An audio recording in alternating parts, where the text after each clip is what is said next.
बोलिए विष्णु भगवान की जय। सभी दर्शकों को नमस्कार। आप देख रहे हैं देवभूमि चैनल।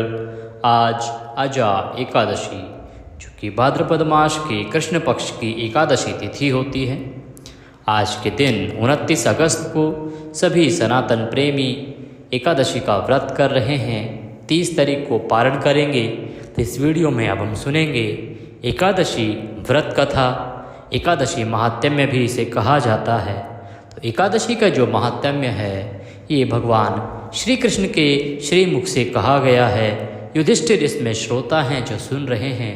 युधिष्ठिर भगवान श्री कृष्ण से अनुरोध करते हैं और भगवान श्री कृष्ण प्रत्येक एकादशी की महिमा और उसकी कथा अपने श्री मुख से वर्णन करते हैं। कि पहले 1 मिनट की पूजा विधि जान लेते हैं, उसके बाद कथा आरंभ करेंगे और अंत में बताएंगे कि पारण कैसे करना है, पारण का शुभ मुहूर्त क्या रहेगा। अजा एकादशी। स्नान आदि से निवृत्त होकर स्थल पर बैठ जाएं। भगवान श्रीहरि की कोई तस्वीर या प्रतिमा लें, उन्हें स्नान कराएं। एक किसी पात्र में जल लीजिए, उसमें थोड़ा गंगा जल मिला लीजिए। भगवान को छींटे देके स्नान कराइए। साफ वस्त्र से पोंछ दीजिए, तिलक लगाइए, फूलों की माला पहनाइए, घी का दिया जलाइए और व्रत करने का संकल्प लीजिए। अपने सीधे हाथ में पुष्प, जल और 1 रुपये का सिक्का कम से कम दक्षिणा के रूप में लीजिए। अधिक से अधिक जो भी लेना चाहें आप ले सकते हैं। 3 बार बोलिए श्री विष्णु श्री विष्णु श्री विष्णु। अपना नाम, अपना गोत्र, स्थान पर बैठकर आप संकल्प कर रहे हैं, वहाँ का मकान नंबर, क्षेत्र का नाम, शहर का नाम। भाद्रपद मासे कृष्ण पक्ष एकादशायाम पुण्यतिथियो रुवासरे। प्रभु, आज के दिन हम एकादशी का व्रत व पूजन करने का संकल्प करते हैं। इसे हम सफलतापूर्वक कर पाएँ, ऐसी हमें शक्ति दें और संकल्प स्वीकार करें। संकल्प भगवान के चरणों में छोड़ दीजिए, भगवान को नमस्कार कीजिए। अगर आप संकल्प की राशि या कोई भी राशि ब्राह्मण के निमित्त दान देना चाहें तो हमारे दिए गए नंबर्स पर संपर्क कर सकते हैं। वहां से आपको UPI नंबर, पेटीएम नंबर आदि प्रदान कर दिया जाएगा, जिस पे आप दक्षिणा भेज सकते हैं। कल्प के बाद भगवान को नमस्कार करें और कथा सुनना आरंभ करें। एकाग्रचित होकर एक स्थान पर बैठ जाएं, प्रभु चरणों में मन को लगाएं और कथा सुनना आरंभ करें। अथ भाद्रपद मासे कृष्ण पक्षे एकादशी व्रत कथायाम। कुंती पुत्र युधिष्ठिर कहने लगे, हे जनार्दन, हे श्री कृष्ण, भाद्रपद कृष्णा एकादशी का क्या नाम है तथा उसकी विधि क्या है, उसका महात्म्य क्या है, उसका विधान क्या है, कृपा करके मुझे बताएं। भगवान श्री कृष्ण कहने लगे कि सब प्रकार के समस्त पापों को नाश करने वाली इस एकादशी का नाम अजा एकादशी है। इसके व्रत को करने से मनुष्य सब पापों से मुक्त हो जाता है। जो मनुष्य इस दिन भगवान ऋषिकेश का पूजन करता है, उसको अवश्य ही वैकुंठ की प्राप्ति होती है। अब मैं इसकी कथा कहता हूँ, सो ध्यानपूर्वक सुनो। प्राचीन काल में हरिश्चंद्र नाम का एक सत्यवादी राजा राज्य करता था। उसने किसी कर्म के वशीभूत होकर अपना सारा राज्य व धन त्याग दिया, साथ ही अपने स्त्री, पुत्र तथा स्वयं को भी बेच दिया। वह राजा चांडाल का दास बनकर सत्य को धारण करता हुआ मृतकों का वस्त्र ग्रहण करता रहा, मगर किसी प्रकार भी सत्य से विचलित नहीं हुआ। कई बार राजा चिंता के समुद्र में डूबकर अपने मन में विचार करने लगता कि मैं कहाँ जाऊँ, क्या करूँ जिससे मेरा उद्धार हो। इस प्रकार राजा को कई वर्ष बीत गए। एक दिन राजा इसी चिंता में बैठा हुआ था कि गौतम ऋषि का आगमन हो गया। राजा ने उन्हें देखा। उनको देखकर राजा ने ऋषि को प्रणाम किया और अपना सारा दुख उनके सामने कह सुनाया। राजा की सत्य निष्ठा से प्रसन्न होकर गौतम ऋषि ने कहा, हे राजन, तुम्हारे भाग्य से आज से 7 रोज बाद भाद्रपद मास के कृष्ण पक्ष की अजा एकादशी आएगी। तुम विधि पूर्वक उसका व्रत करो। इस व्रत के पुण्य के प्रभाव से तुम्हारे समस्त पाप नष्ट हो जाएंगे।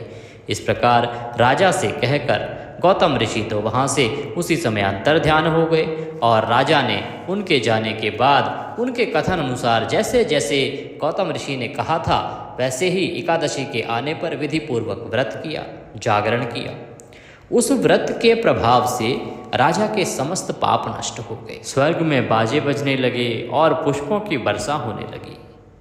उसने अपने मृतक पुत्र को जीवित और अपनी स्त्री को वस्त्र तथा आभूषणों से युक्त देखा। उस व्रत के प्रभाव से उसको पुनः सारा राज्य मिल गया और अंत समय में वह अपने परिवार सहित स्वर्गलोक को गया। हे राजन, यह सब अजा एकादशी के प्रभाव से ही हुआ।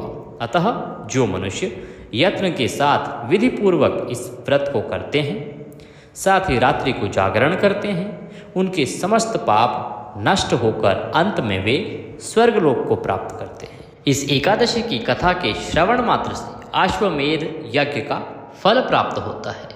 जो मनुष्य इस कथा को पढ़ता है या सुनता है, उसके समस्त पाप नष्ट हो जाते हैं, उसके घर में धन के भंडार भरते हैं, उसके घर में भगवान श्री हरि की कृपा से खुशियों का आगमन होता है। यह कथा अति पुण्यदायी है, अति फलदायी है। इसीलिए सभी सनातनी जनों को इस कथा को सुनना चाहिए, पढ़ना चाहिए, कहना चाहिए, और जितना अधिक आप कहेंगे उतना अधिक फल आपको प्राप्त होगा। यह एकादशी की कथा इतनी अधिक प्रभावशाली है कि जब राजा हरिश्चंद्र चांडाल के पास रहकर अंडाल योनि में अपना जीवन व्यतीत कर रहा था, तो पुनः उसे सांसारिक सुख मिले और सब कुछ भोग कर वह अंत में स्वर्ग को गया। बोलिए श्री विष्णु भगवान की जय। इसी के साथ यह कथा यहाँ पर समाप्त होती है। अब हम भगवान श्री हरि की आरती करेंगे। आरती करने के बाद भगवान को भोग लगाएंगे। भोग फल का लगेगा, उसमें तुलसी दल अवश्य रखें। भोग लगाने के बाद अपने दिन को भगवान के चरणों में मन को लगाते हुए व्यतीत कीजिए। अगले दिन आप व्रत का पालन करेंगे। सूर्योदय से पहले उठ जाएं, स्नान आदि करके भगवान श्री हरि की पूजा करेंगे। पहले स्नान कराएंगे, तिलक लगाएंगे, फूलों की माला पहनाएंगे, घी का दिया जलाएंगे और भगवान को भोग लगाएंगे। भोग की थाली में पीले चावल बनाने का विधान है। आपको इस दिन पीले चावल बनाने चाहिए। पीले चावल बनाइए, भगवान को भोग की थाली सजाइए। अगर पीले चावल नहीं बना सकते हैं तो घी भूरे चावल का भोग लगा सकते हैं, अन्यथा फल का भोग भी आप लगा सकते हैं।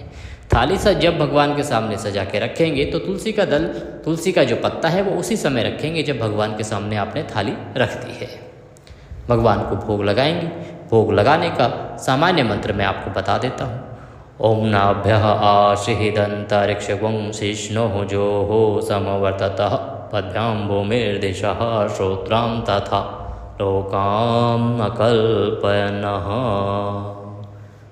2 बार ताली बजाइए, पर्दा हटाइए, भगवान को आचमनी कराइए। जल आचमनी कराने के बाद थाली वहाँ से उठा लीजिए, उसे बाकी प्रसाद में मिला दीजिए और उसके बाद पुष्पांजलि करेंगे। पुष्पांजलि क्षमा याचना आवश्यक है, जो कि पूजा के अंत में की जानी चाहिए।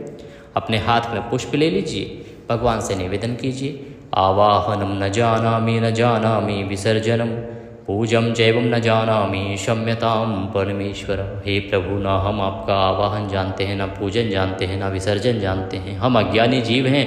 जैसी बन पड़ी है वैसी सेवा आपकी की है।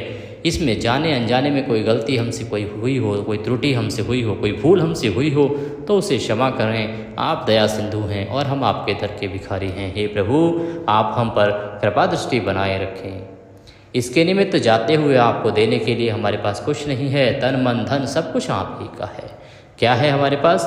मालती मलका जाति सत्पत्राणि संयुक्तम पुष्पांजलि मया दत्ता ग्रहणाम परमेश्वर। प्रभु, यह पत्र पुष्प की भेंट है, इसे आप स्वीकार करें और वह पुष्प भगवान के चरणों में छोड़ दीजिए। भगवान को नमस्कार कीजिए। उसके बाद आप किसी ब्राह्मण को भोजन कराएं। भोजन करा के दान दक्षिणा आदि देके उसे विदा करें। अगर ब्राह्मण को भोजन नहीं करा सकते हैं तो आप एक दूध का पैकेट ले लीजिए, कुछ फल ले लीजिए या बिस्किट आदि ले लीजिए, उसमें दक्षिणा रखिए और वह किसी ब्राह्मण को दान दीजिए। योग्य ब्राह्मण को दान दीजिए, अन्यथा किसी मंदिर में दान दे आइए। अगर आपको कहीं भी सुविधा नहीं मिलती है तो हमारे पेटीएम नंबर पर भी आप दक्षिणा सहित दान दे सकते हैं, क्योंकि हम ऋषि भारद्वाज के वंशज हैं और कर्मकांडी ब्राह्मण हैं। देने के लिए हमारे दिए गए नंबर पर संपर्क कर सकते हैं। जो भी दक्षिणा आप देना चाहें, 50, 100, 500, 1000, 1100, वो आप हमें पेटीएम कर सकते हैं, किसी भी माध्यम से भेज सकते हैं। के बाद अब आप अपने व्रत का पारण करेंगे। पारण करने के लिए एक स्थान पर बैठ जाएं। 5 बार बोले ओम नमः भगवते वासुदेवाय, ओम नमः भगवते वासुदेवाय, ओम नमः भगवते वासुदेवाय, ओम नमः भगवते वासुदेवाय और अपने व्रत का पारण करें। पारण के समय की अगर हम बात करें तो पारण के लिए 3 नियम जो है निर्धारित हैं। सबसे पहले तो द्वादशी तिथि में किया जाना चाहिए। द्वादशी तिथि के पहले 5 घंटे में पारण नहीं किया जाता है, क्योंकि वो हरिवासर का समय होता है और उसके बाद सूर्योदय के बाद जो है पारण किया जाता है। ये 3 बड़ी बातें हैं जिनका पारण में हमें ध्यान रखना चाहिए। तो 30 अगस्त को पारण के लिए शुभ समय रहेगा सुबह 7:50 से और 8:31 तक। इस समय में आप पारण कीजिए। भगवान श्री हरि का आशीर्वाद आपको निश्चय ही प्राप्त होगा। भगवान के आशीर्वाद से कि सभी मनोरथ सिद्ध होंगे। इसी कामना के साथ आपसे लेते हैं विदा। अगले वीडियो में फिर मिलेंगे, तब तक के लिए जय श्री।